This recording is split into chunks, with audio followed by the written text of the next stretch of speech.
Hello, everybody, and welcome back to Fungus News. This week, week 5, will be presented by me, Fungus, your host.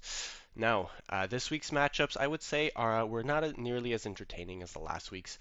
Um, so overall, there wasn't as big of a pool for match of the week, but still, we will still get into it like it is any other week. So first off, we have the Defenders of Stolyrath, coached by Staniel, versus the Santa Maria Absols, coached by Phoenix. Now, so far the Stolyraths are the only undefeated team so far. They were number one in the league, while the Absols were looking to bounce back after their upset loss against the Manectrics from last week. Now the Stolyraths brought a team of Hatterene, Ursa, Ursaluna, uh, Giratina, Overquill, Zamazenta Crown, and finally Milotic. Well, the Santa Maria Absols brought a team of Garganackle, Tinglu, Lunala, uh, Alomomola, Iron Valiant, and finally uh, Galarian Weezing. Now, excuse me if I seem a little bit slow. It's because it's really hot in my room right now, so it is a bit difficult to think clearly. However, we'll keep going anyways. The show must go on. Uh, so both parties led. The Stolyrat decided to lead off with their Hatterene, while the Absols led off with their Galarian Weezing, and they decided to trade damage. However, one of them didn't trade damage, they traded a Pokemon, and the Weezing went down to a Psychic from the Hatterene. Hatterene then went down to a Tinglu, so already after turn 2, two Pokemon are dead. So this basically became a 5 versus 5 situation. Um, a Milotic then came in and but was unable to really do anything major other than being able to flip turn out into the Ursaluna against the Alomola. And this would actually start a trend for the Stolyraths, as they seem to have underprepared for the physical defensive bulk of the Absols. They were, as the Absols were slowly gaining some damage on the Stolyraths, um, the Stolyraths weren't really able to break through even when landing super effective hits. It was doing around 30 to 35%, which is very much not enough to be able to beat a defensive team like the Absols. And as this kept going, the Overquill fell to a vacuum wave from the Iron Valiant. Now it is a 5 versus 4, and to be fair, the Zamazenta Crown actually looked a bit scary here. It actually went for Substitute, which made it seem as though it might be um, a sub Iron Defense set potentially. However, it wasn't. It was just a sub all attacking set, and the Alamo Mola was able to easily wall. Not easily wall, it was actually forced to switch out, but it was able to wall for a few turns the Zamazenta Crown and switch out whenever it needed to. Also, with its Rocky Helmet, was able to get some nice chip on it. Afterwards, the Garganackle was able to kind of just finish off the remaining substitute, and once again the same trajectory kind of just occurred.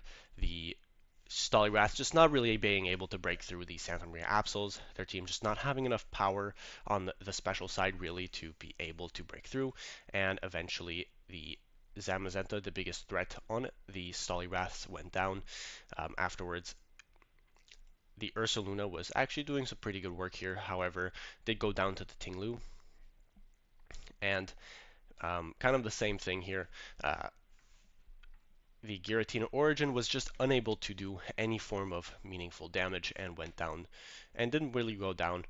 Actually, the Ursaluna still hasn't gone down, but the Garganackle was able to take out. No, not the Garganackle. There's a lot of switching as well. Um,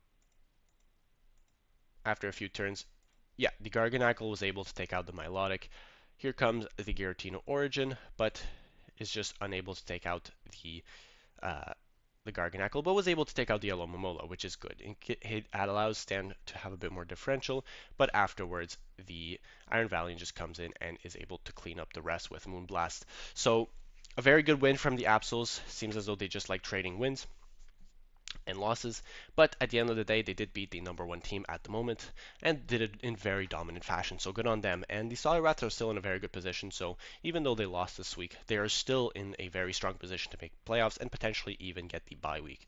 So it was a good match played by both parties, and hopefully these Solid Rats are able to bounce back as they have done very very well this season so far. Our next matchup is the Michigan Manectrics, coached by Tog, versus the Legendary Landorus, coached by Cake. Now, the Michigan Manectrics were able to pick up their first win of the season, getting an upset victory against the Absols, while the Legendary Landorus were able to get back to winning ways last week. Now, the Michigan Manectrics are bringing a team of Mew, Heatran, Zekrom, Mousehold, Araquanid, and Shaman Sky, while the legendary Landorus are bringing a team of Mewtwo, Urshifu Single Strike, Reshiram, Avalugg Hisuian, Pheasantibity, and finally Quagsire. Now, this matchup was I would say very one-sided, um, as you can probably tell by the stats.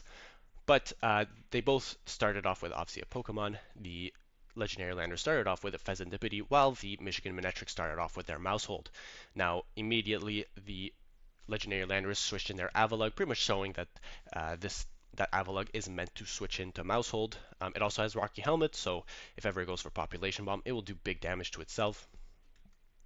Mew comes in to try and knock off the item, but is unable to do so as Pheasantibity comes in. Pretty risky switching considering Mew is a Psychic type, but Pheasantibity already has pretty good special bulk, so maybe they felt as though they could take it pretty well. Afterwards, Mewtwo is against the Heatran and was able to get a pretty nice Earth Power on the incoming Mew and was actually able to crit it.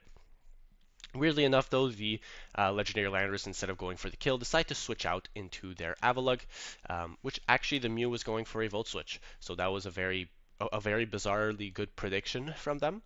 But afterwards, the Mew switches out for Araquanid, trying to maybe get some to threaten out the Avalugg. However, the Araquanid actually does a double switch into the Shaman Sky as the Landorus go into Reshiram. This would, because of this, obviously this is not a great matchup for the Shaman. Pretty much gets one shot by any fire move here. So it decides to switch back out into the Heatran. However, the Reshiram was going for a substitute, which pretty much meant that this Heatran was dead meat. Obviously, Earth Power will be killing it, which is exactly what happens. Mousehold then comes in, trying to threaten a kill on the Reshiram with Population Bomb. However, the Avalugg is always going to be able to switch in, and was able to do so and kill off the Mousehold with the Rocky Helmet damage. Shaman comes in, but is unable to do very much, as Pheasantibity was able to switch in and take pretty much all of the damage from the... Actually, no. Instead, the Shaman just misses. That's pretty much what happened. Pheasantibity was able to get an Icy Wind off on the Shaman, leaving it at only 36%, which would be useful later on. Mew comes in, but was unable to do anything as Pheasantipity was able to kill it off with a U-turn, and then afterwards Urshifu Single Strike was able to be brought in, which went for Wicked Blow, while the Zekrom went for Dragon Dance. Now this would be scary. This could potentially be scary, though, even though Quagsire does exist. Most likely Quagsire would be able to block any hits from Zekrom. However, this wasn't something that was going to happen, as the Urshifu was actually Choice Scarfed, which meant that it outsped the +1 Zekrom. Urshifu was then able to take a hit from the Araquanid and two-shot it, and the Shaman was just a bit too low to take any type of Wicked Blow, so because of that, it also went down. Now this was an absolute masterclass by the Legendary Landorus, just dominated from start to finish. The Manectrics were just never able to get going, so it was just a fantastic performance by Cake and his team. And unfortunately, that does mean that the Michigan Manectrics will most likely not be making playoffs this season. Even after getting their first big win, they're just back to losing ways. So unfortunately, that probably spells the end for their season this time. So Tough on them, but maybe I'm not a math guy, but maybe they're able to claw their way back somehow. So on to the next match. Our next matchup of the week is the Trondheim Rosenspors, coached by Cobalion, and the Virginia Bravas, coached by Jeremy. Now, Scully Wonka is just in Hydra, by the way. But anyways, um, now both parties were pretty much on the back end. Both of them haven't gotten an actual win, even though in Hydra has technically won. It was a forfeit win, which means that his team has not yet won an actual matchup. So I do have to mention that.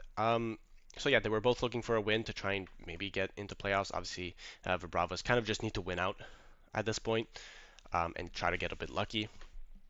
But anyways, the Trondheim Rosenspors brought a team of Zamazenta, Spectrier, Hydrapple, Sylveon, Arboliva, and Bronzong, while the Verbravas brought a team of Pelipper, Iron Treads, Annihilate, Arcaludon, Primarina, and finally Cresselia. Now this matchup, they both started off with, so the Trondheim Rosenspors started off with their Zamazenta, while the Verbravas started off with their Pelipper. And immediately a kill happens. First blood is drawn as the Rosenspors were able to get a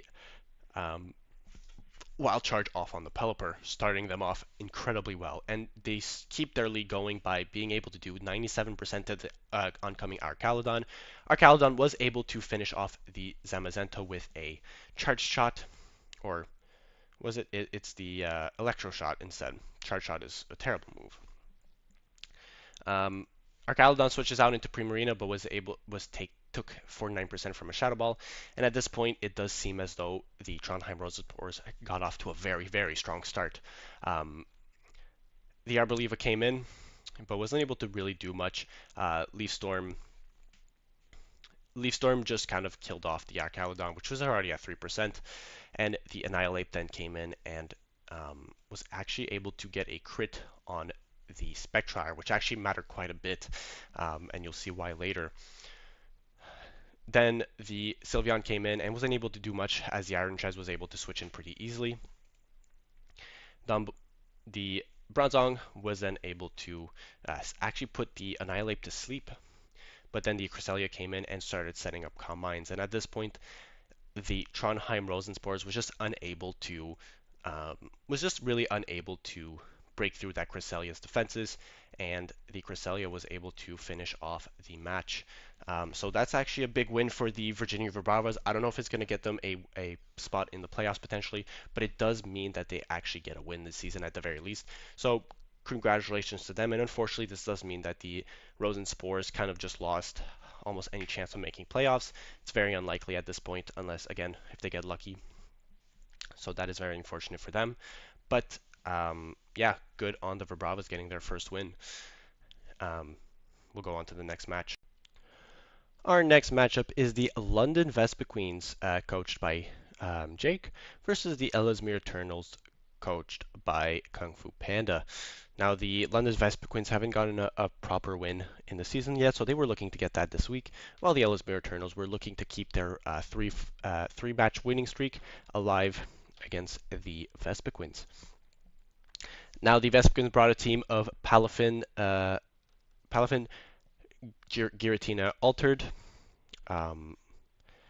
Meowscarada, Entei, Slowking Galar, and finally Terrapagos, while the Ellesmere Eternals brought a team of Zacian, Keldeo, Landorus Incarnate, Rotom Heat, Darkrai, and finally Dragalge.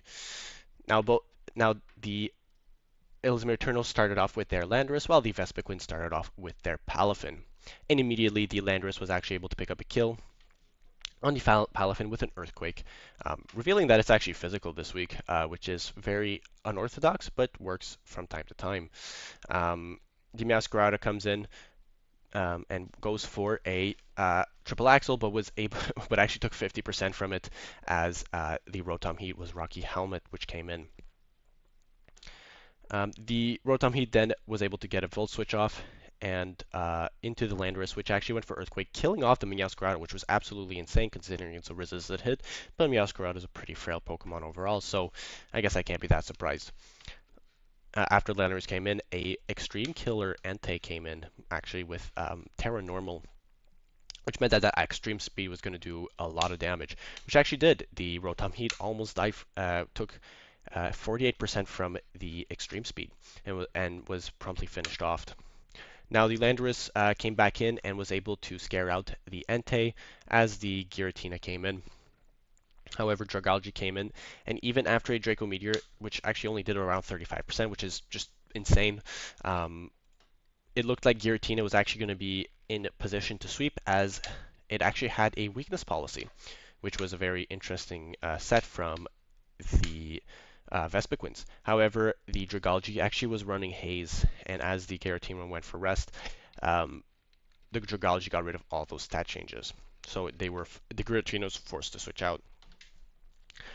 Now, as Giratina was switching out, the Dragalge actually went for Flip Turn, going into the Landorus. And the Slowking was actually the Pokemon that the Vespiquen went into. So now the Landorus was pretty much getting a free Earthquake into the Giratina, which went for Sleep Talk, but it hit Calm Mind, so it wasn't able to get any damage off, which allowed the Landorus to actually kill off the Giratina. So already Landorus has 3 kills under its belt. Now Landorus does go for another Earthquake against an incoming Terrapagos, who went for Rapid Spin. And was able to take a Terra Starstorm actually, as it, which meant that the Terrapagos was now only at 4%, which meant it was very easy to finish off. Darkrai then came in and took a Rapid Spin, which was a weird play.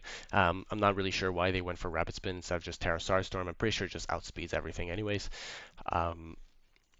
But the Darkrai was able to then take a Terra Starstorm and finish off the Terrapagos. Extreme Killer Entei then came back in and was able to kill the Darkrai. But at this point, it was a 4 versus 2, and it was very difficult for the Vespiquen to really mount a comeback. Zacian was unable to break through the Slowking, but the Dragalge was actually able to do so, being able to kill it off with 2 Draco Meteors. Extreme Killer Entei once again came in, but was unable to pick up the kill on the Dragalge, who went for Flip Turn back into the Zacian, which was able to take a Extreme Speed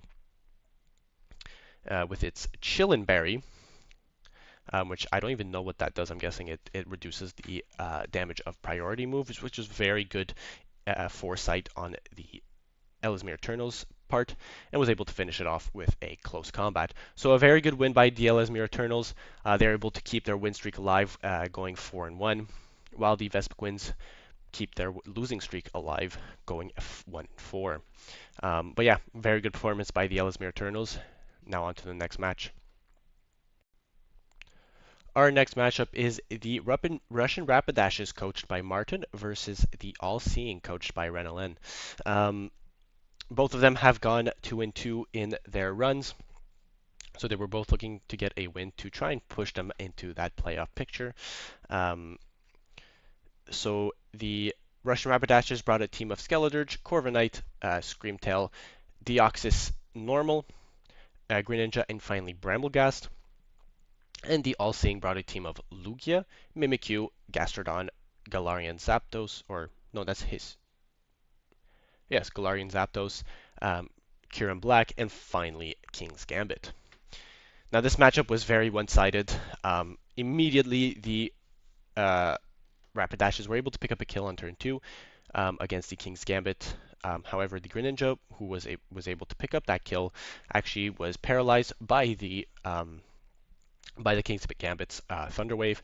Lugia then came in and threatened it out, going for a substitute, but the Screamtail was able to encore the Lugia, pretty much meaning that it couldn't go for any setup sweep shenanigans, which forced the Gastrodon in. Gastrodon was able to get up a layer of spikes, but afterwards the Brambleghast was just able to rapid spin them away. Kyurem tried to get a setup sweep against the Brambleghast, but Skeledirge is pretty much just always going to be able to switch in and pretty much stop any shenanigans Kyurem goes for, especially with Terra Steel. It is able to kill off the Kyurem the Kieran Black. However, it does leave itself at 17%, which is a very, very small amount. This would actually become important later on. Now Mimikyu comes in and is unable to really do much. The Corviknight is just able to kind of switch in on it for free. And Gastrodon does go for a spike, uh, but is then killed by a Deoxys going for knockoff. It actually went for Mirror Coat, which could have been a huge kill, but he gets Renault gets the prediction wrong there and is unable to pick up the kill against the Deoxys. Galarian Zapdos comes in, which kind of shows that it's once again a Choice Scarf Galarian Zapdos, and just goes for a U-turn. It is Terrifier as well. Maybe it was not, actually, it's possible that it was not Scarfed. Possible that it just Terrified and would have been able to take a hit anyways. Mimikyu comes in and goes for a Swords Dance against the Corviknight, but and is able to do some decent damage, bringing it all the way to 51%. But afterwards, the Galarian Zapdos was not able to finish it off, as it just went for a U-turn. Afterwards, Lugia just comes in and is trying to set up some Calm Minds, but the Screamtail comes in and encores. However, this would go on for a little bit until the All-Seeing actually saw an opportunity and decided that, well, I mean, your team is comprised of mostly special attackers. Are you actually going to be able to kill my Lugia in one hit? So he just decided to keep setting up Calm Minds, even with the Encore. It didn't really matter. It was just able to kind of set up all the way to plus 6. And at this point, there was nothing that the Russian Rapidashes could do. Lugia was just able to kind of sweep the rest of the team. The Greninja was paralyzed. The Deoxys was too weak. Corviknight just couldn't really deal with a Lugia, and the Screamtail, again, couldn't really deal with that Lugia. Even with Psychic Noise, it just didn't do enough damage. He would still, I mean, maybe if Screamtail went in Psychic Noised, even then, it's very unlikely that it would have been able to do anything. Maybe bring it to 99% and then Deoxys goes for a knockoff. But even then, I don't think knockoff would have killed by that range. So it was pretty much over for the Russian Rapidashes. A huge comeback victory from by Renaland. Actually, the Russian Rapidashes forfeited as they needed to go to sleep by this point. It was very late for them, so it was understandable. But yeah, big week for Lugia, getting 5 kills this week, which is huge. So yeah, our next matchup is going to I'm going to talk about the next matchup. Our final match of the week, and my personal match of the week, was played by the Kerry Wisps, coached by Don Bozo, versus the Philadelphia Smeargles, coached by Fungus. Now, I will say this week's matchups were a bit weaker, so to be fair, whichever one was going to win is probably not going to win like best match of the season or whatever if I do end of season awards. But overall, this matchup was pretty even throughout.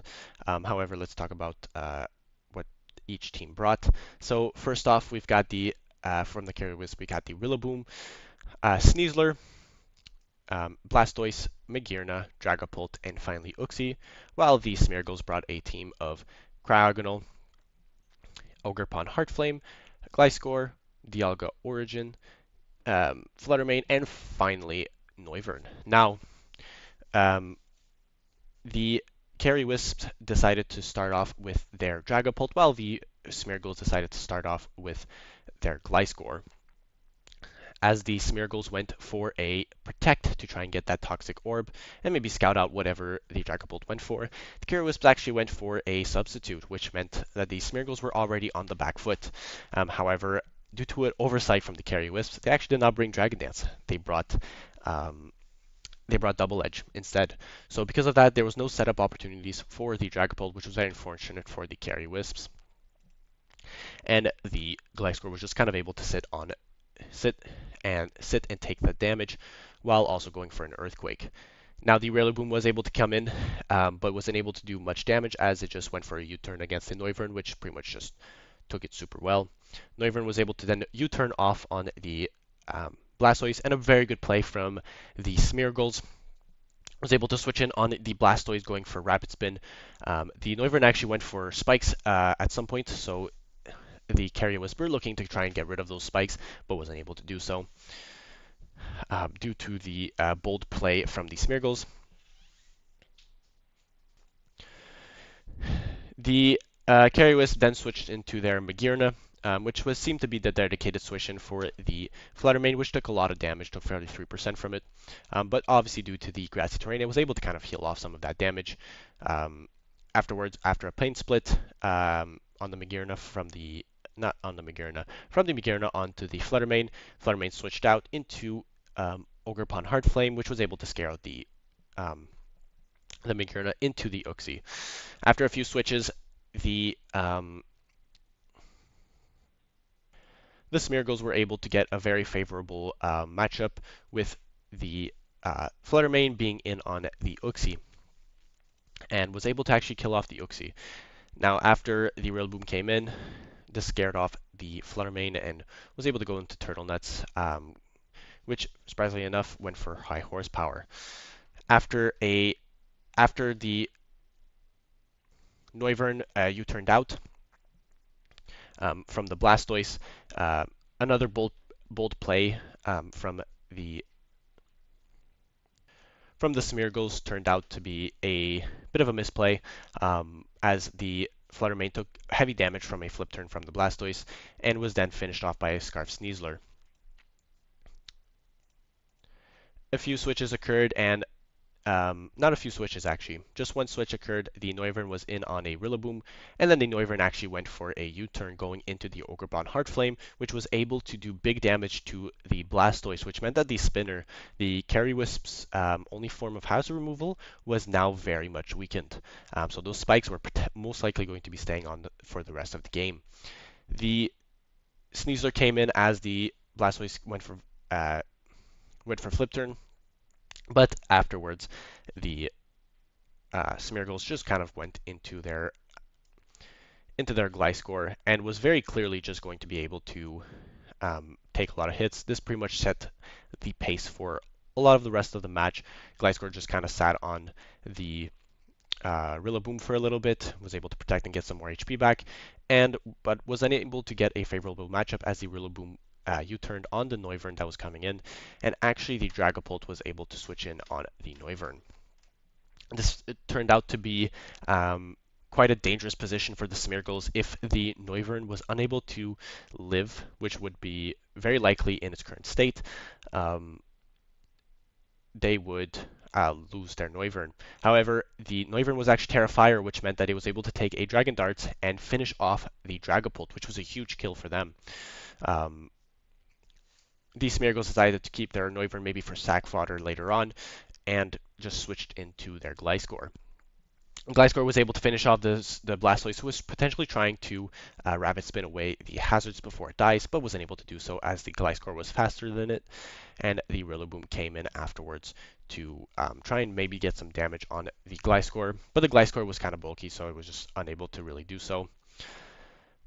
After a few switches, the Sneasler actually goes for Switcheroo on the Gliscor, but was then killed off by an Earthquake. Magirna came in, which was trying to Ice Beam because of and also because of the grassy terrain. Earthquake was not going to kill from this range, so the Gliscor decided to switch out and sack off the Noivern. But by this point, the match was pretty much over. The Dialga Origin was faster than both the Rillaboom and the Magirna, and was able to Earth Power the Magirna and Dragon Pulse the Rillaboom for the win. So the Smeargles were able to finish to end their losing streak in a very strong showing of their team, was finally able to put it all together and was able to win the game, win the match.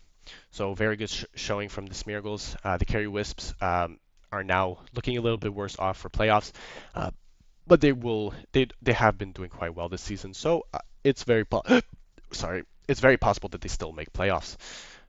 Next will be the kill leaders.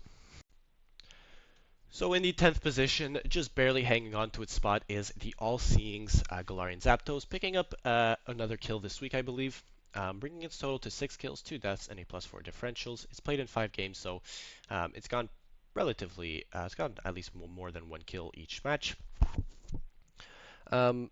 Yeah, it's kind of just been a bit lackluster in the last few, though it has been putting in some decent work here and there.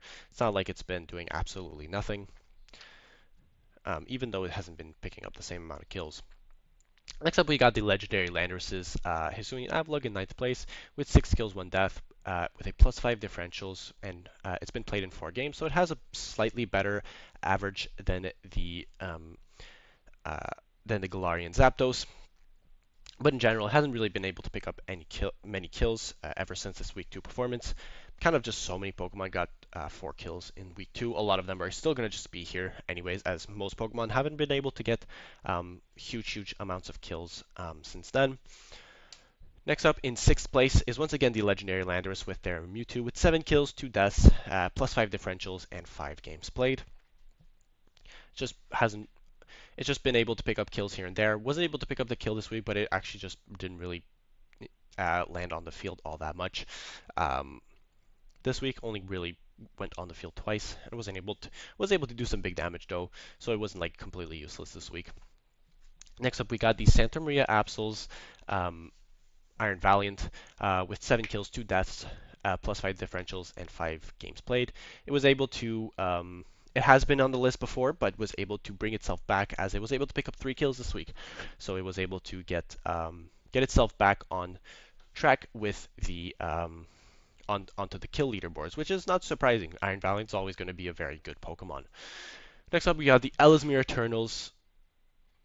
Um, Darkrai, for some reason it still says 2 kills, 1 death, but it's pretty much the same as last time, as the last Pokemon, 7 kills, 2 deaths, with a +5 differentials, with 5 games played.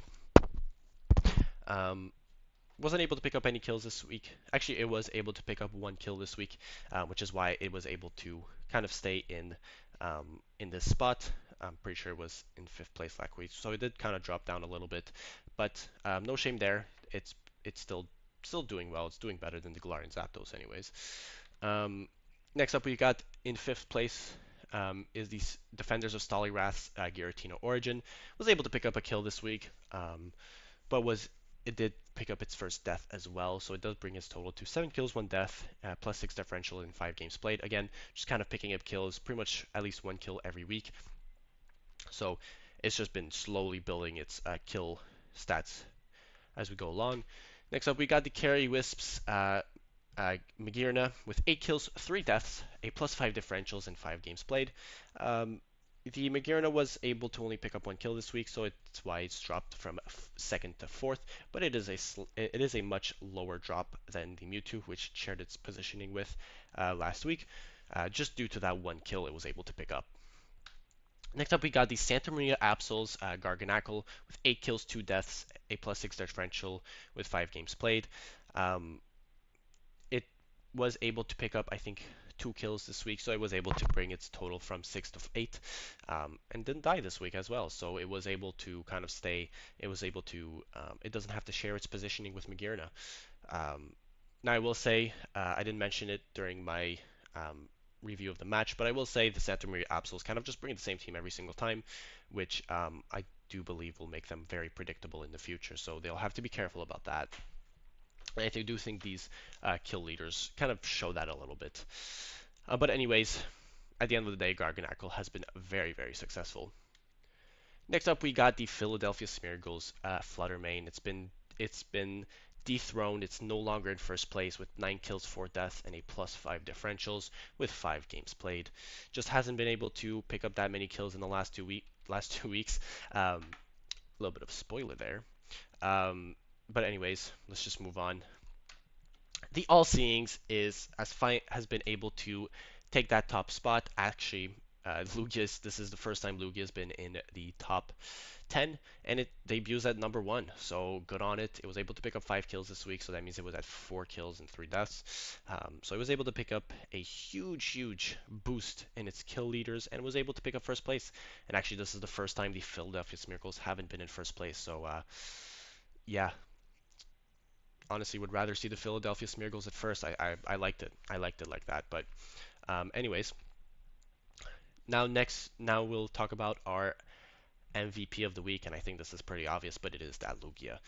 I mean, a huge comeback victory. If it weren't for Lugia, the All-Seeing would not have won their matchup, and they would not be looking so good for playoff picture. Maybe not so good, but they wouldn't be looking at a better playoff picture. So because of that, the Lugia is pretty evidently, and I don't think this is very controversial, but it is number one here. Now next, now I will talk about the some trades and transactions, and this is the last week that people were able to make trades and transactions. So there will no longer be segments for this in the future. But first off, we have the London Vespiquens. Um, the London Vespiquens dropping a lot of Pokemon. They're Giratina or Altered, Palafin, Entei, Sandslash, Alola, Tinkaton, and Rampardos for Ho-Oh, Hisuian Samurott, Verizon, Calyrex, um, Goldengo, and finally Charjabug.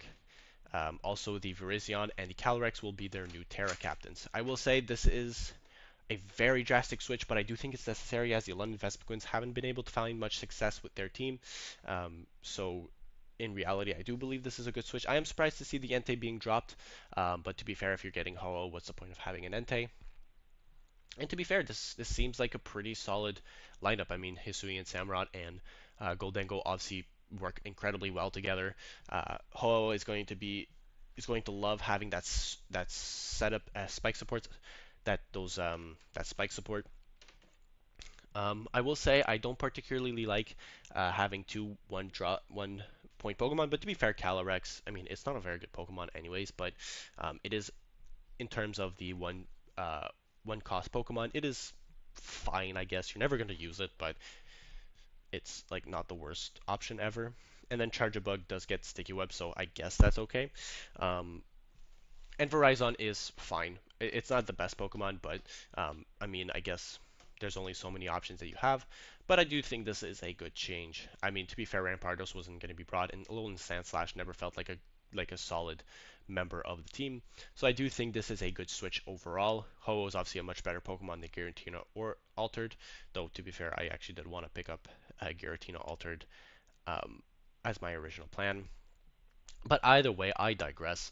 Um, but yeah, that's the end of this episode. Thank you for watching, and I'll see you next week. Bye bye.